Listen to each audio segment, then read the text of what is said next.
For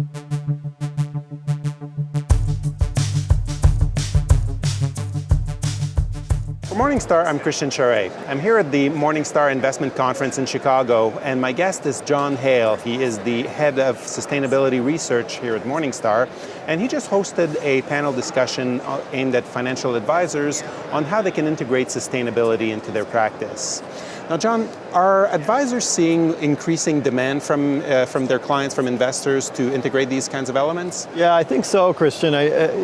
One thing we know is that there's a lot of interest out there that's developed among investors, particularly two groups of investors that I think are going to become more and more relevant to advisors over the next several decades, namely women who already control a much larger amount of financial assets than they ever have before, and I don't think that trend's just going to continue. And also younger generations, millennials, both women and millennials indicate very high levels of interest in sustainable investing and wanting to have an impact with their investments.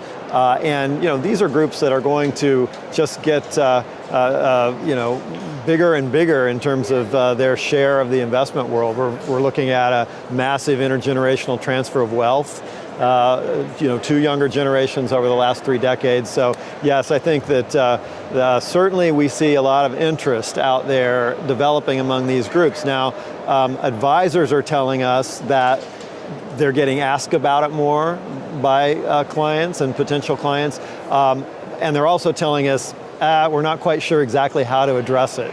Well, that was going to be my next question. What are advisors doing to meet this kind of demand? Yeah, so it's a challenge. I think in the past, an advisor could pretty easily say, this is an area maybe that I don't need to worry about. But anymore, you can't really swim against the tide with so much interest in this area that investors need to deal with it in some way. The best way I think that they're doing it is kind of saying, look, I'm going to incorporate sustainability into my practice. I don't necessarily need to go all in with it. I need to just sort of transition my practice to the point where I can offer sustainable investing as an option to my clients. I think that's the predominant way, because it's a bit of a bridge too far, I think, for an investor to say, well, I'm going to jump into this and become, a sustainable investment RIA or advisor, and not do anything else besides that. And what are some of the tools that are available to advisors to help them provide these kinds of services? Yeah, I mean, it's more tools are getting available. There's a lot of new and better research that's being done at the company level on identifying sustainable companies, for lack of a more precise term there. And we at Morningstar have taken that data and rolled it up to the portfolio level for equity funds in particular, where advisors can see our sustainability rating on a portfolio. And it's a good way to make the first cut. If you're looking at, what would be some options for my client that would incorporate sustainability, because what the rating actually shows for a fund is or indicates for a fund is that these companies are pretty strong performers on a full array of environmental, social, and corporate governance issues, as indicated by Sustainalytics, which is our partner in this.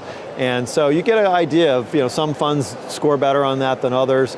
A couple of different things advisors typically are doing so far with these ratings is saying, okay, if a client wants to transition towards a more sustainable portfolio, let's look at the existing funds that are out there. Let's look at the sustainability rating, and maybe if you've got good performers already on that, maybe you don't need to switch those out of your portfolio as you transition. If you have low scores, maybe you do want to focus on those first. John, thank you very much for explaining all this to us today. My pleasure. For Morningstar, I'm Christian Charest. Thank you for watching.